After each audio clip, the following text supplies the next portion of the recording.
Hi students, welcome back to my channel. ఈ వీడియోలో మనం నీట్ 2023 క్వశ్చన్ అనేది డిస్కస్ చేసుకుందాం. సో ఇక్కడ క్వశ్చన్ ఏమి ఇచ్చారు అంటే which of the following represent all isoelectronic species. ఇచ్చిన వాటిలో ఏ సెట్ అనేది అన్నీ కూడా ఐసో ఎలక్ట్రానిక్ అనేది చూసుకోవాలి. Na ప్లస్ అండ్ అలాగే Mg+2 these two are isoelectronic. And ఇట్లనే ఈ రెండిట్లోని కూడా 10 ఎలక్ట్రాన్సే ఉంటాయమ్మా.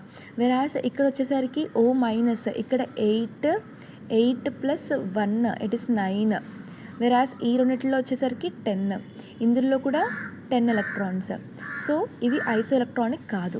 వెరాస్ Ca+2 ఆర్గాన్ అండ్ అట్లనే K+, వీటన్నిటిలోని కూడా మనకి 18 ఎలక్ట్రాన్స్, Cl- కూడా మనకి 18 ఎలక్ట్రాన్స్ అనేవి ఉంటాయి. సో ఇవన్నిటిలోని సేమ్ ఎలక్ట్రాన్స్ అనేవి, సేమ్ నెంబర్ ఆఫ్ ఎలక్ట్రాన్స్ అనేవి ఉంటాయి. మనం దీన్ని ఐసో ఎలక్ట్రానిక్ అని అంటాము. వెరాస్ నెక్స్ట్ వన్ మోర్ క్వశ్చన్ అనేది చూద్దాము. ఇక్కడ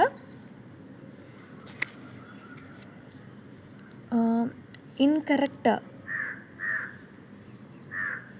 set of quantum numbers from the following. ఇక్కడ వచ్చేసరికి ఏదైతే ఇన్కరెక్ట్ అని అడుగుతున్నారు. సో ఇక్కడ వచ్చేసరికి మెయిన్ మనకి principal quantum number, azimuthal quantum number, orbital quantum number, magnetic quantum number and spin quantum number అనేది తెలిసి ఉండాలి. ఎన్ అనేది ప్రిన్సిపల్ క్వాంటమ్ని రిప్రజెంట్ చేస్తుంది. It is always greater than L. Whereas L is always greater than or equals to your particular M. So and M అనేది S అనేది always plus or minus half మాత్రమే ఉంటుంది. సో ఇది మనం focus చేయాలి. So here వచ్చేసరికి N=4 ఇచ్చారు, L=2 ఇచ్చారు. సో ఇది లెస్ దాన్ 4 కాబట్టి ఇట్స్ ఓకే. అండ్ హియర్ ఇది వచ్చేసరికి ML వాల్యూస్ అనేవి ఎలా వస్తుంది అంటే -L2 +L అమ్మ, అంటే -2 -1 ఇంక్లూడింగ్ 0 ఆల్సో ఇంక్లూడ్ చేయాలి. 1 2 it is also correct. వెరాస్ spin quantum number వచ్చేసరికి -12 అనేది ఉంది. సో ఇది కూడా కరెక్టే. వెరాస్ నెక్స్ట్ వచ్చేసరికి సెకండ్ వన్ వచ్చేసరికి N=5 ఇచ్చారు, L=2 ఇచ్చారు. సో ఇది కూడా కరెక్ట్. అండ్ L=ML వచ్చేసరికి -L2 +L అంటుంది ఇంక్లూడింగ్ 0. సో -3 -2 -1 0 1 2 3 ఇది కూడా కరెక్టే. MS వచ్చేసరికి +12 ఇచ్చారు. అండ్ అలాగే థర్డ్ ఆప్షన్లో N=4 ఇచ్చారు, L=3, L is less than N, so it is కరెక్టే. అండ్ అలాగే -3 to +3 ఇంక్లూడింగ్ 0 ఇచ్చారు, ఇది కూడా కరెక్ట్.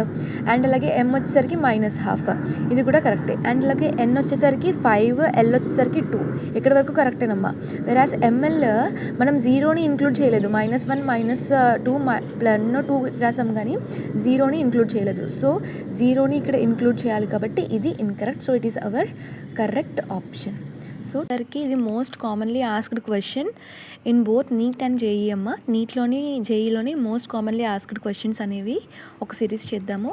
అండ్ అట్లనే ఇక్కడ వచ్చేసరికి క్రోమియం CrNH3 6 times +3 అనేది అని సమ్ కాంపౌండ్స్ అయితే ఇచ్చారు. NiCl4 -2 COF6 -3 అండ్ అలాగే NiCN4 times -2. సో ఇక్కడ వాటి యొక్క మ్యాగ్నెటిక్ మూమెంట్స్ అనేవి ఇచ్చారు. సో మనం మ్యాచ్ చేయాలి ఏ కాంపౌండ్కి ఏ మ్యాగ్నెటిక్ మూమెంట్ అనేది. సో మెయిన్లీ మ్యాగ్నెటిక్ మూమెంట్ యొక్క ఫార్ములా ఏంటమ్మా? సో ఇక్కడ ఏంటి మ్యాగ్నెటిక్ మూమెంట్ యొక్క ఫార్ములా? μ = N×N+2 కదా. సో అదే ఇక్కడ సొల్యూషన్ అనేది చూద్దాము. సో ఆ ఫార్ములానే మనం అప్లై చేస్తాము. N ఇస్ నథింగ్ బట్ ఇక్కడ ఏంటి? Number of unpaired electrons. So N అంటే ఏంటి? Number of unpaired electrons. So first compound అయితే నేను తీసుకున్నాను. ఇక్కడ క్రోమియం అనేది, ఇక్కడ అమీన్ లిగాండ్స్ కూడా న్యూట్రల్ లిగాండ్సే. So the charge of the central atom will be equals to charge present on the complex కదా. సో హియర్ క్రోమియం అనేది +3 చూపిస్తుంది. +3 అనేది చూపిస్తుంది అంటే దాని యొక్క ఎలక్ట్రానిక్ కాన్ఫిగరేషన్ అనేది 3d3. సో ఎన్ని అన్పైర్డ్ ఎలక్ట్రాన్స్ ఉన్నాయమ్మా? 3d3 అంటే 3 కూడా అన్పైర్డే. So N=what? 3. In the place of N నేను ఏం చేస్తాను అంటే 3ని సబ్స్టిట్యూట్ చేస్తాను. So 3 × 3 + 2 Bohr magneton. సో ఇక్కడ మీకు వితౌట్ ఈ క్యాలిక్యులేషన్ మీకు వాల్యూ కావాలి అనుకుంటే జస్ట్ నథింగ్ అమ్మా, μ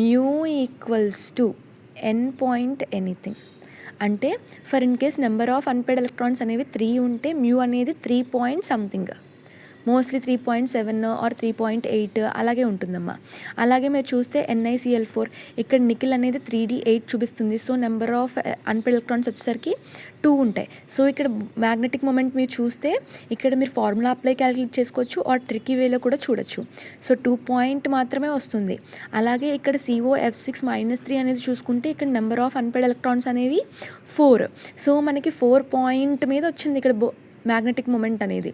వెరాస్ మనం ఇక్కడ చూసుకుంటే 3d8లో చూసుకుంటే నెంబర్ ఆఫ్ అన్పేర్డ్ ఎలక్ట్రాన్స్ అనేవి 2 ఉంటాయి.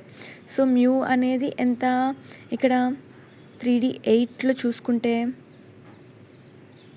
ఇక్కడ కూడా అంతే కదా. 3d8లో చూసుకుంటే ఇక్కడ మనకి ఇక్కడ పేరింగ్ అనేది జరుగుతుందమ్మా. ఎందుకంటే ఇక్కడ మనకి సైనైడ్ అనేది స్ట్రాంగ్ ఫీల్డ్ కాబట్టి పేరింగ్ జరిగి ఆ 2 అన్పేర్డ్ ఎలక్ట్రాన్స్ కూడా పేర్ అయిపోతాయి. So mu equals to 0.